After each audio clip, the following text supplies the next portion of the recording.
어떤 율법 교사가 일어나 예수를 시험하여 이르되 선생님, 내가 무엇을 하여야 영생을 얻으리이까? 율법에 무엇이라 기록되었으며 네가 어떻게 읽느냐? 내 마음을 다하며 목숨을 다하며 힘을 다하며 뜻을 다하여 주 너희 하나님을 사랑하고 또한 내 이웃을 내 자신같이 사랑하라 하였나이다. 내 대답이 옳도다. 이를 행하라. 그러면 살리라. 그 사람이 자기를 옳게 보이려고 예수께 여짜오되 그러면 내 이웃이 누구니이까? 어떤 사람이 예루살렘에서 여리고로 내려가다가 강도를 만나매 강도들이 그 옷을 벗기고 때려 거의 죽은 것을 버리고 갔더라. 마침 한 제사장이 그 길로 내려가다가 그를 보고 피하여 지나가고 또 이와 같이 한 레위인도 그곳에 이르러 그를 보고 피하여 지나가되 어떤 사마리아 사람은 여행하는 중 거기 이르러 그를 보고 불쌍히 여겨 가까이 가서 기름과 포도주를 그 상처에 붓고 싸매고 자기 짐승에 태워 주막으로 데리고 가서 돌보아 주니라. 그 이튿날 그가 주막 주인에게 데나리온 2를 내어주며 이르되 이 사람을 돌보아 주라. 비용이 더 들면 내가 돌아올 때에 갚으리라 하였으니 네 생각에는 이 세 사람 중에 누가 강도 만난 자의 이웃이 되겠느냐? 자비를 베푼 자니이다. 가서 너도 이와 같이 하라. 그들이 길 갈 때에 예수께서 한 마을에 들어가시매 마르다라 이름하는 한 여자가 자기 집으로 영접하더라. 그에게 마리아라 하는 동생이 있어 주의 발치에 앉아 그의 말씀을 듣더니 마르다는 준비하는 일이 많아 마음이 분주한지라 예수께 나아가 이르되 주여, 내 동생이 나 혼자 일하게 두는 것을 생각하지 아니하시나이까? 그를 명하사 나를 도와주라 하소서. 마르다야, 마르다야, 네가 많은 일로 염려하고 근심하나 몇 가지만 하든지 혹은 한 가지만이라도 족하니라. 마리아는 이 좋은 편을 택하였으니 빼앗기지 아니하리라.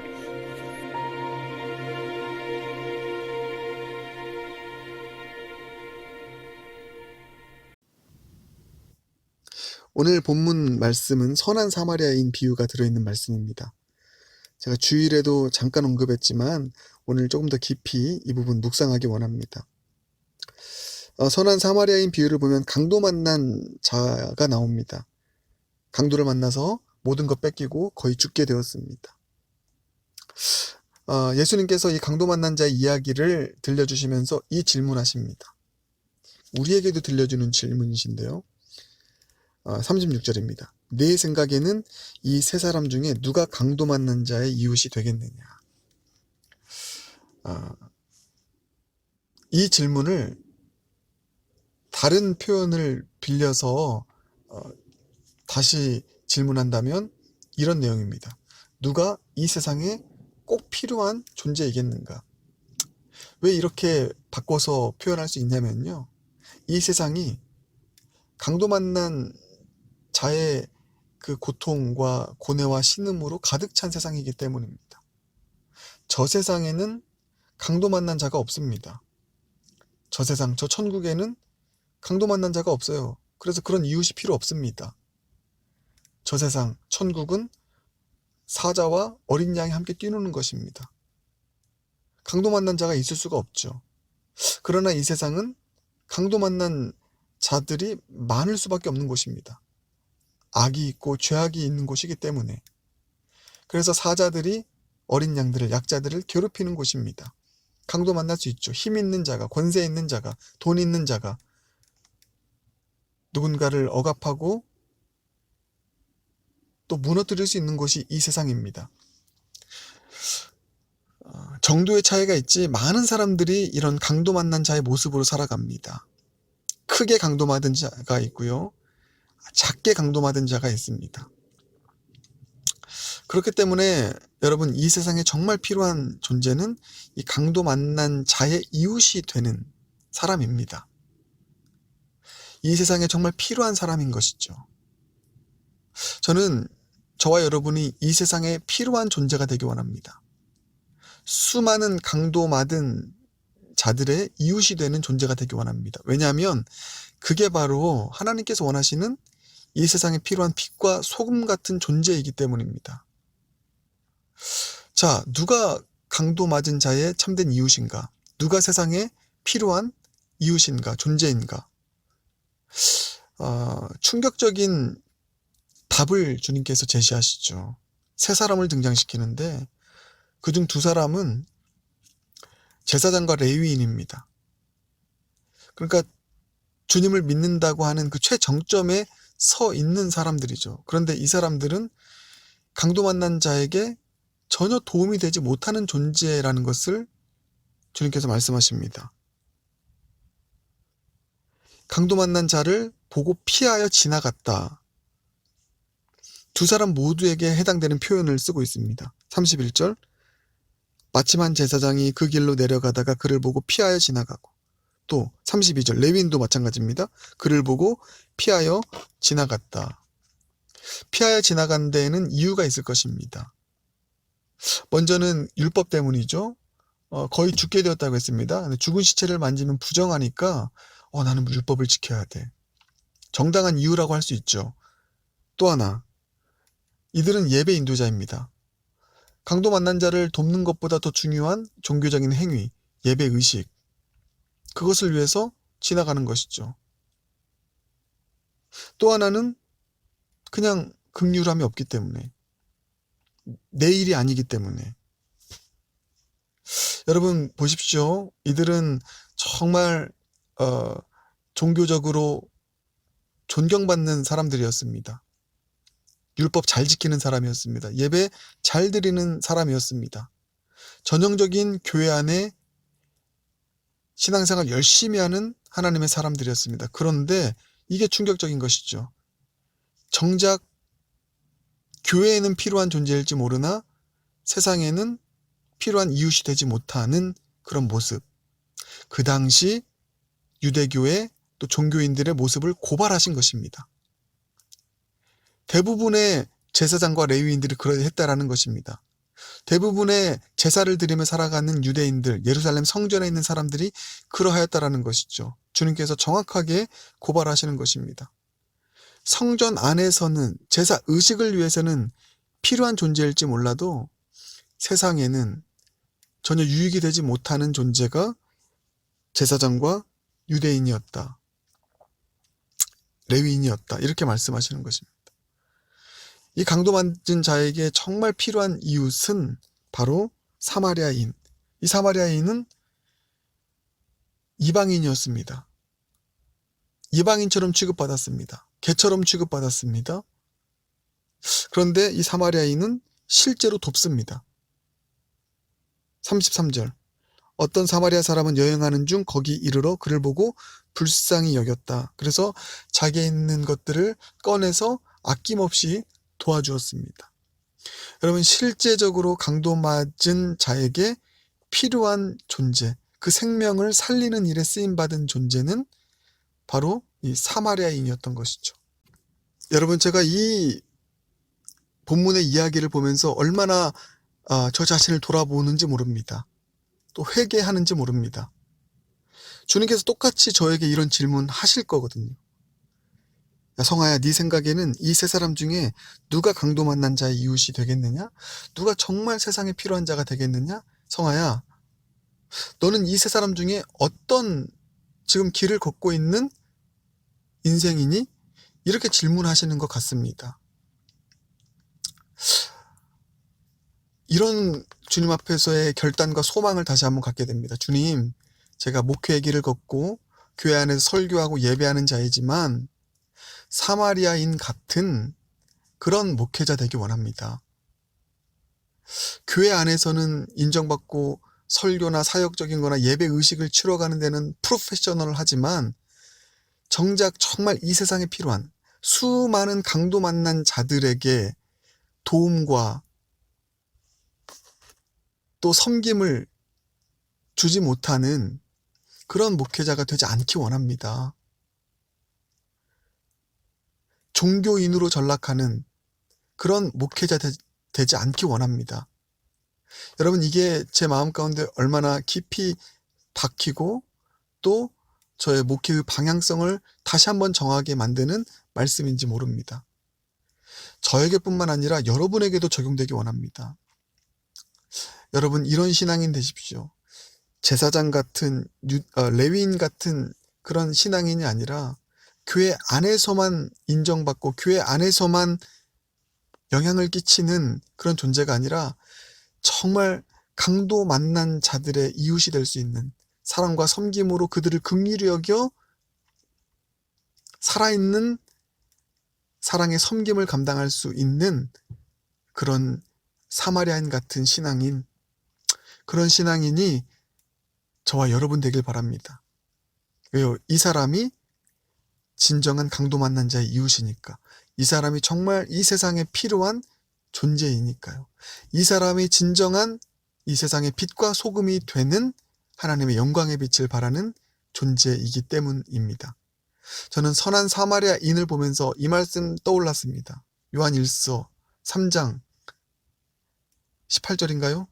형제들아, 우리가 말과 혀로만 사랑하지 말고 행함과 진실함으로 하자. 사마리아인은 그런 삶을 살았던 것입니다. 말과 혀로만이 아니라 행함과 진실함으로 살아갈 수 있는 저와 여러분 되길 바랍니다. 더불어서 우리 교회를 위해서 기도하기 원합니다. 하나님, 오늘날의 교회가, 한국 교회가 또 미국 교회가 어쩌면 지금 본문에 나와 있는 제사장과 레위인의 모습으로 나아가고 있진 않은지요. 수많은 사람들이 코로나라는 강도를 만나서 죽어가고 있고, 자영업자들이 이 코로나가 끝나기만을 간절하게 기다리면서 고통 속에서 사업과 삶을 이어가고 있는데, 우리 예배가 중요하다, 우리 예배 드리는 것만이 중요하다라고 여기면서 혹시 이 강도 만난 자들의 그 고통과 아픔을 외면하고 예배 의식에만 초점을 맞추는 그런 교회들은 있지 않은가? 주님께서 정말 원하시는 것은 어떤 예배를 드리는 것인가? 고민하고 또 돌이킬 것 있으면 돌이키며 참된 선한 사마리아인의 길을 걸어가는 그런 교회들이, 한국 교회와 미국 교회와 또 이 세계의 교회들이 되기를 소망하는 마음, 오늘 한번 가져보시고 기도할 수 있는 저와 여러분이 되길 바랍니다. 여러분, 놀라운 사실은요, 이 선한 사마리아인이 세상에게만 필요한, 세상에게만 인정받는, 세상 사람들에게 좋은 이웃일 뿐만 아니라 이런 표현을 쓰겠습니다. 은유적인 표현. 하나님께도 필요하고 하나님께서도 흡족하는 하나님의 이웃이 된다라는 것입니다. 왜냐하면 여러분, 오늘 본문 25절부터 28절이 어떤 얘기입니까? 영생에 관한 이야기입니다. 구원에 관한 이야기입니다. 누가 영생 얻죠? 누가 구원 얻죠? 이 율법교사가 그렇게 질문할 때 그 질문에 대한 대답으로 바로 이 선한 사마리아인 이야기를 하는 것입니다. 예배 잘 드리는, 예배 의식에만 탁월한 그런 종교인으로서의 제사장과 레위인이 구원받고 영생 얻는 것이 아니다. 바로 삶을 통하여서 이 강도 만난 이웃을 불쌍히 여겨 자기 것을 내어드리는 사랑을 가지고 살아가는 사람이 바로 진정한 구원 얻기에 합당한 믿음을 가지고 있는 하나님의 사람. 내가 그를 인정한다. 내가 그를 의롭게 여긴다. 여러분, 다시 한번 이것은 공로주의적인 것 아닙니다. 주님을 정말 믿고 사랑하면 이런 삶을 살아가는 삶의 열매가 나타나기 때문에 주님께서 말씀하시는 것이죠. 여러분, 이 선한 사마리아인은 세상에만 필요한 존재가 아닙니다. 세상만 인정하는 사람이 아닙니다. 무엇보다 하나님께서 인정하는 사람이라는 사실을 꼭 기억하길 바라겠습니다. 아마 주일 설교에 같은 맥락에서 드리는 말씀이지만 너무나 중요한 말씀이기 때문에 우리의 신앙이 제사장과 레위인, 종교인으로서의 삶의 신앙이 아니라, 삶과 신앙이 아니라 선한 사마리아인의 삶과 신앙 되길 원합니다. 이런 마음의 소망을 가지고 그 길을 걸어갈 수 있는 저 여러분 되길 원합니다. 38절 이하에 나와 있는 마르다와 마리아 이야기도 마찬가지입니다. 우리가 생각하기에는 마르다처럼 열심히 주를 위해서 일하고 섬기고 그러면 주님께서 인정하시고 그런 사람 찾을 것 같은데 그게 아닙니다. 오히려 이 마르다보다는 주님께서 마리아처럼 되길 원한다. 주님 발치에 엎드려서 말씀을 듣고 말씀에 순종하는 삶을 살아가는 그 일이 가장 중요한 것 아니냐 말씀하시는 것입니다. 마르다는요, 지금 너무 화가 나 있습니다. 마르다에게서 보여지는 안타까움이 있죠. 공로주의에 지금 빠져 있습니다. 공로주의예요. 내가 이런 일도 하고 저런 일도 하는데 저 사람은 저렇게 안 하기 때문에 거기서 오는 불편함, 정죄하고 비판하고 하나님에게까지 또 그 불편함을 드러내는 이 공로주의가 만들어내는 함정 아닙니까? 그리고 이 마르다의 섬김은 주님께서 하라고 하셨기 때문에 하신 것이 아닙니다. 그러니까 자기가 자기의 기준과 자기의 뜻을 따라서 하는 섬김 아닙니까? 그래서 여러분, 제가 주일성교의 연장선에서 다시 한번 말씀드리지만 신앙 고백 얼마나 중요합니까? 이 신앙 고백이 없으면, 그러니까 주님이 나의 주인이시라는 이 신앙 고백이 없으면은요, 그냥 아무리 착하고 선한 삶을 살아도 그게 내 뜻과 내 기준과 내 마음대로 그렇게 선한 일을 하는 것입니다. 그렇게 주님의 일을 하는 것입니다. 주님은 나는 그거 원하지 않아. 말씀 앞에 엎드려서 그 말씀을 듣고 순종하길 원해. 말씀하시는데 내 기준과 내 열심으로 그렇게 여러 가지 일을 하다 보면 얼마나 많은 안 좋은 그런 영향력들이 퍼져나가는지 모릅니다. 마르다의 공로주의에 빠지지 않길 바라겠습니다. 주님께서 원하시는, 주님 발치에 엎드려서 말씀을 듣고 말씀에 순종하며 나아가는 그런 신앙 고백과 삶이 있는, 그 순종의 삶이 있는 이 마리아의 모습이 저와 여러분의 모습 되기 원합니다. 그렇게 기도하시길 바랍니다. 하나님 아버지, 사마리아인 같은 그런 신앙, 종교인에 머무는 것이 아니라 긍휼히 여겨 삶으로, 사랑과 섬김으로 살아가는 신앙이 우리의 모습 되기 원합니다. 주님, 마르다가 아니라 공로주의와 자기의 의에 사로잡혀서 일하는 존재가 아니라 마리아처럼 주님 발치에 엎드려서 말씀을 듣고 순종하며 나아가는 신앙 고백과 그 신앙 고백에 따른 순종의 삶이 있는 그런 신앙이, 마리아의 신앙이 우리의 신앙 되게 하여 주시옵소서. 예수님 존귀하신 이름으로 기도드립니다. 아멘.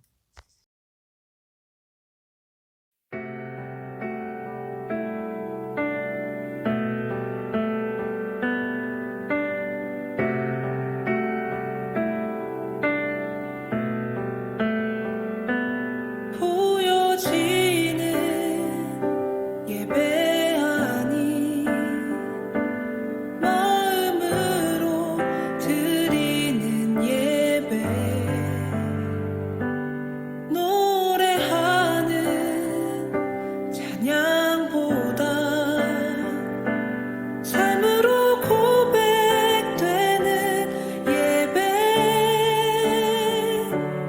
나를 위한 예배하니 주님 뜻을 향한 예배, 내 마음과 정성 다하여서 주 앞에 드려지는 예배,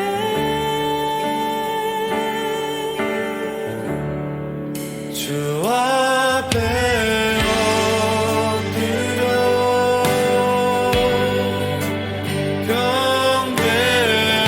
경배합니다. 온전한 예배, 내 맘의 예배, 내 모든 것 받기에 따라신 분, 주 앞에 엎드려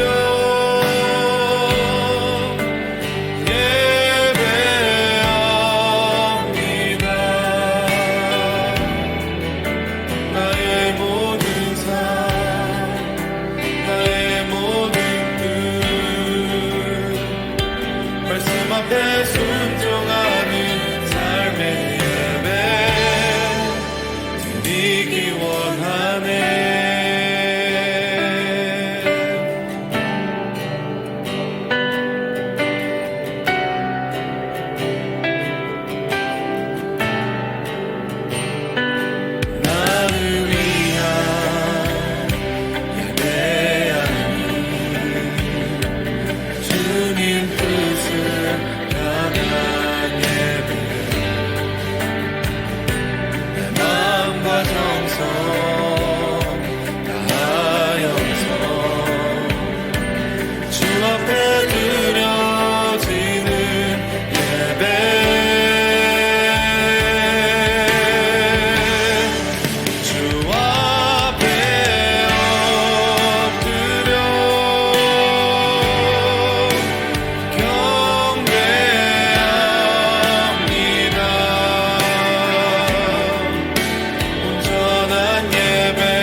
순종